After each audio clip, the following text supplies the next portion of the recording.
Hi everybody, Sarah Bargesian here. I'm going to be leading you through a short sequence today that is more like a tutorial rather than a complete yoga practice, where I'm going to be teaching you the nuances and some variations of Vasistasana, which is side plank pose. I'm actually going to teach you 5 variations of the pose, and I want you also to be aware that if you know that you have a wrist injury on either wrist or both wrists, please do feel free to bring your forearm to the floor. So this is going to be one of the variations. I'm just going to show it to you so you have an idea. So your forearm coming to the floor is going to take the pressure off your wrist if you need to. Obviously your wrist here is taking quite a lot of weight. I'm going to show you ways to protect that wrist as we go through the sequence anyway. I'm going to lead you through a couple of sun salutations to warm you up to begin with, and then we're going to be focusing completely on the side plank. You're going to need a strap, by the way. So if you don't have a strap, then a small towel is good. Basically, this is going to be used as an arm lengthener, an arm extender, to possibly come up into a more advanced variation in Vasistasana. So if you don't have a belt or a strap, just go and find a normal belt or even a tea towel or whatever you can get your hands on. So without ado, I want you please to come up to standing at the top of your mat. Feet about hip width apart. We're going to do a couple of very simple sun salutations just to sort of oil up the big joints. So from here, please bring your arms up overhead. And as you exhale, fold, touch the floor. Bend your knees as you need to. Uttanasana. Raise your chest, look forward. And then step back into plank pose. I want you to make your plank pose a little different today. Walk your hands a little bit more forward than you normally do. Make sure your index fingers are pointing forwards and you're really pushing down through the base of your index fingers and the big squidgy bases of your thumbs. So your inner wrists are working here, it's not just your outer wrists. Now bring your knees down to the floor and come all the way down to the floor and curl up into cobra. Squeeze your thighs so your kneecaps come off the floor and move your feet a little closer to each other. Now go into downward facing dog, so tuck your toes under, lift up, press back. Walk your feet a little bit more forward so that you can come into your normal down dog. Squeeze your legs and press your heels down as you move your chest back, opening up your shoulders. Now put a little bend in your knees, look forwards, walk forward or step your right foot and then your left foot to the top of the mat. Again, Ardha Uttanasana, raise your chest, look up, exhale, fold to Uttanasana. Come into standing, bend your knees, sweep your arms ahead of you, push your heels down, come up. Look forward as you bring your hands together and down to your heart. We'll repeat that. Inhale, bring your arms up. As you exhale, fold to Uttanasana. Inhale, Ardha Uttanasana, look forwards. Exhale, walk back to plank. Again, feet a little further away than they normally are, so your arms are at a little bit of an angle. You don't have your wrists right under your shoulders, they're a little bit further ahead. Push down through the inner wrists, the base of your thumbs, your index fingers. Squeeze your legs, push your feet down strongly here. Now coming into cobra, bring your knees down, come all the way down. We're not doing chaturanga. Inhale, curl up. Stay here. Now if you can't bring your feet closer to each other, at least move them towards coming to each other. So they might not actually move closer together, but your inner thighs are engaged. Press your hands back towards your hips. And then back to downward facing dog, tuck your toes under, lift up and press back. I always think it's worth staying a little longer in cobra if your warm up is short, because those back bends really warm your body up quickly. Now put a little bend in your knees and look forward. Step your left foot, then your right, or just walk forward to the top of the mat. Ardha Uttanasana, look up. Exhale, fold to Uttanasana. Now stay here a little longer. Squeeze your legs, press your feet towards each other like you did in cobra. Brace your abdominal muscles a little bit more here and see if you can maybe fold forward slightly more. Bring your shoulders up onto your back, bend your elbows if you can, out to the sides. Then coming up to standing, bend your knees, bring your arms ahead of you, come all the way up. Bring your hands together and down in towards your heart. Now, tree pose. Bring your feet together, turn your right leg out to the side and bring that leg up as high as you can as you dig in your heel and dig in your toes. Good. Now, bring your arms out to the side in cactus arms, elbows back. Press your standing leg, your left leg, into your right foot really strongly and squeeze your right buttock so that that knee goes back a little bit more. Really opening up your hips here. If you're very wobbly, then do this with a wall nearby and you can put your left hand on the wall. Okay, coming out of tree pose, take your foot away, turn the knee forwards, and then place the foot down. Hands on your hips. Let's do the other side. Turn the left knee out, pick your leg up, really close the knee joint, grab the base of the shin, dig in, press your right leg into that left foot, squeeze your bottom, and again, cactus arms. Bring your elbows back, raise your chest. Press your right leg into your left foot really strongly. Squeeze your bottom both sides. Then bring your hands onto your hips. Take your foot away, bring the knee forwards, and then place your foot down. Good, now come into downward facing dog again. Make this downward facing dog longer than you normally do. So wag your heels to the back of the mat. Then bring your knees down to the floor. Now you can see here that your arms are at a 45-degree angle almost. Keep that and turn the inner elbow creases up more towards the ceiling. When you do that, you'll find that your index fingers, the base of your index fingers, will come up slightly. Hammer them down. So you're playing with turning your forearms out, but pressing down through your inner hand strongly. Now come back into downward facing dog, keeping that, turning the inner elbow creases up towards the ceiling. Make your down dog long again. Keep your hands and feet where they are and move your chest forward so that you come into plank. Keep turning the inner elbow creases forward. Now come onto the outside edge of your right foot, blade it down, and step your left foot halfway up the mat, bringing your left hand onto your left hip. So this is one stage of Vasistasana. Keep turning the right inner elbow crease forward so that your right shoulder blade, the bottom shoulder blade, moves towards your back foot, onto your back. Now as you push down more through your left foot, bring your top arm up. You can look down at the floor, across or up. So this is stage one. Press both of your shoulders towards your back foot. Now look down at the floor, place your hand down like you would do in downward facing dog and go into downward facing dog. And again, a long one. Preparing for the other side, come onto the outside edge, the little toe edge of your left foot. Really blade down and don't let the big ankle bone drop towards the floor. So your ankle's strong. Step your right foot halfway up the mat. Make sure the left inner elbow crease is going away from you as you then bring your top arm up. And then both shoulder blades press down towards your back heel. There's a tendency in this pose for us to move our head forward.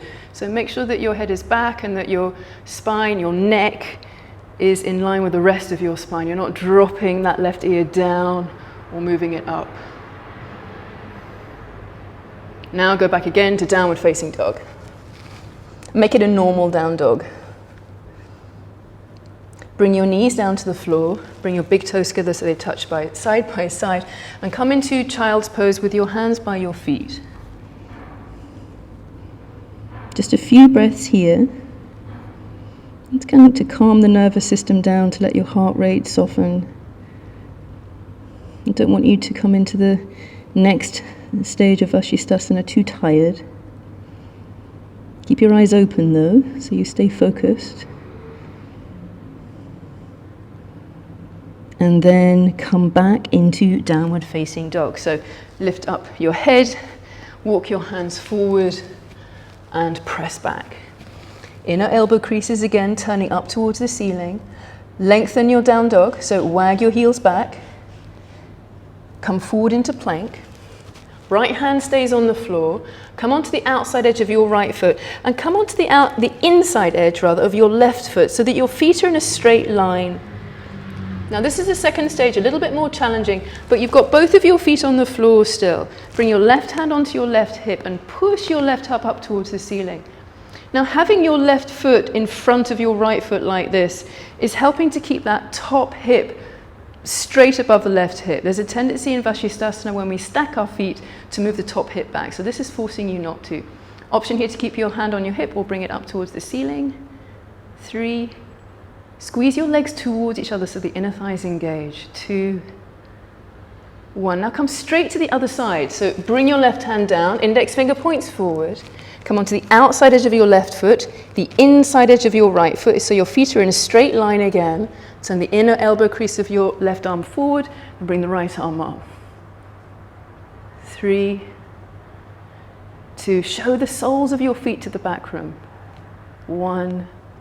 Now come back to child's pose. Bring your hands down, bring your knees down, big toes touch, and rest here for a few moments, eyes open. Let your spine round, let your arms and shoulders and hands rest.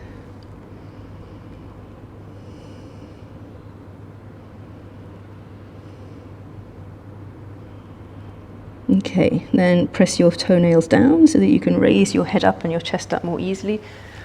We're going to do Vasistasana again. This time I'm going to give you the option to actually stack your feet on top of each other, and you can hold that, or you can bring the top leg into tree pose.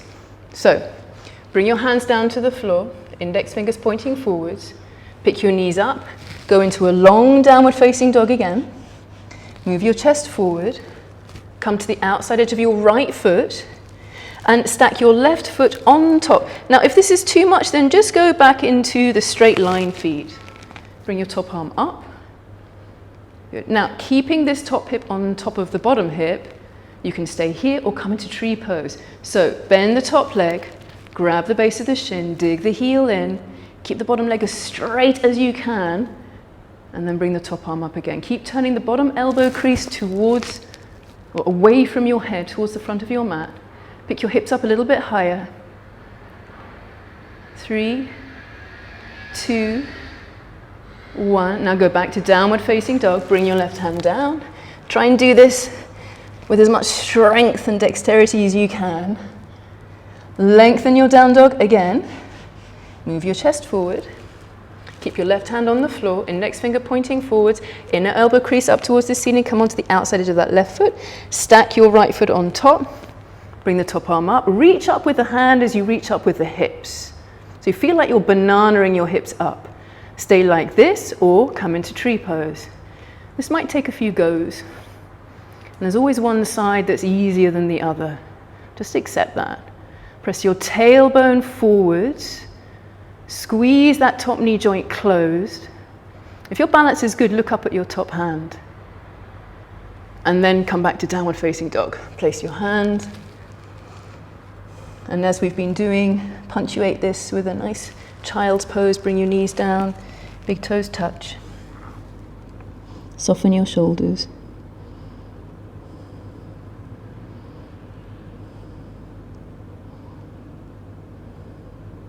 Now press your toenails down, raise your head, come all the way up.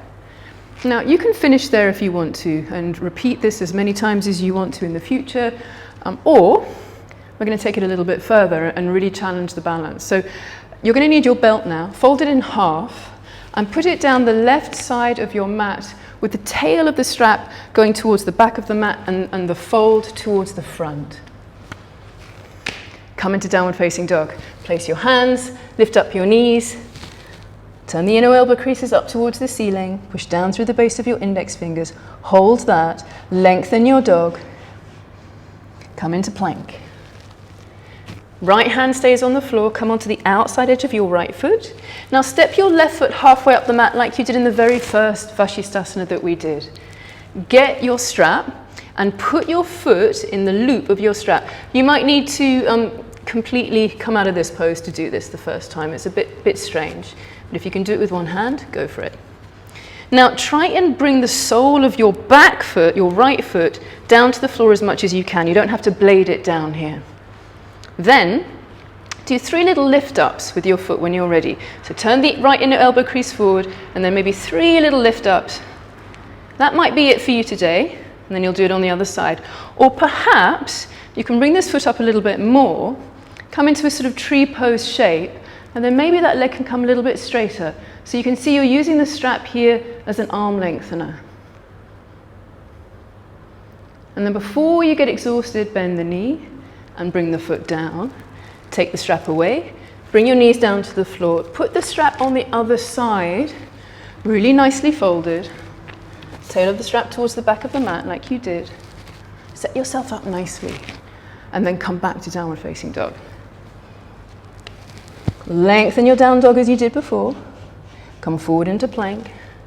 Left hand stays on the floor, come to the outside edge of the left foot, step your right foot halfway up the mat.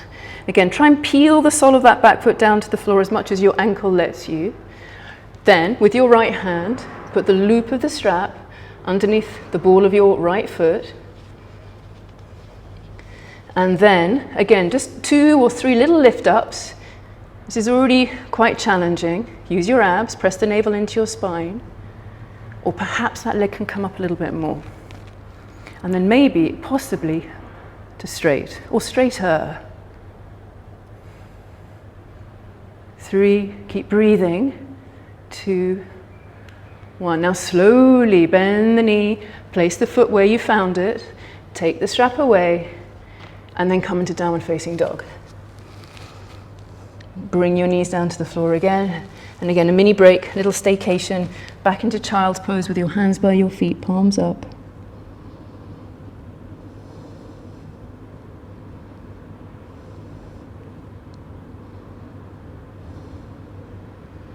Now press your toenails into the floor, come all the way up.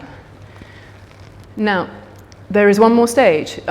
Doing that pose without the strap, using your middle fingers and your index fingers to hook around the big toe. So you can just stop here and repeat the 4 stages over the next few weeks, and then join us here when you feel like you're ready, or continue. So come into downward facing dog. Lengthen your down dog. Come forward into plank. Come onto the outside edge of your right foot. Peel the sole of that foot down to the floor as much as you can. Step your left foot halfway up the mat. And then get your index finger and middle finger of your left hand and put it around the big toe from the inside to the outside of that left foot. Now firm your abdominal muscles. Bring that left foot off the floor. You might need to pick it up and put it down a few times. And then come up with the knee pointing towards the ceiling and possibly bring that leg to straighter. If your balance is good, look at your top foot. Before exhaustion, bend the knee, place the foot down, go into downward facing dog. Lengthen your dog, come forward into plank. Left hand stays down, outside edge of the left foot, and then again peel the sole down, step your right foot halfway up the mat. Bring your index fingers and your middle fingers around the big toe. And again, maybe it takes a few little ups and downs for you to get your balance and your positioning right. And then when you're ready, come up, take your time. And then bring that leg to straighter or possibly even straight. Bend the knee, place your foot down, come back to downward facing dog. Come into child's pose, rest. At this point, if you have time, and it's nice to make time for this, come into Shavasana. I'm not actually going to do that because I want to do another video in a moment, but you can come into Shavasana, stay here for as long as you want. Even set a timer in case you're afraid you might fall asleep, and keep coming back to this. Vasistasana takes some work. All arm balances can be tough for people who need to put a bit more strength into their arms, but over the weeks and months of the year and the years as you practice yoga, it will come, it will come. Namaste. Thanks for practicing with me.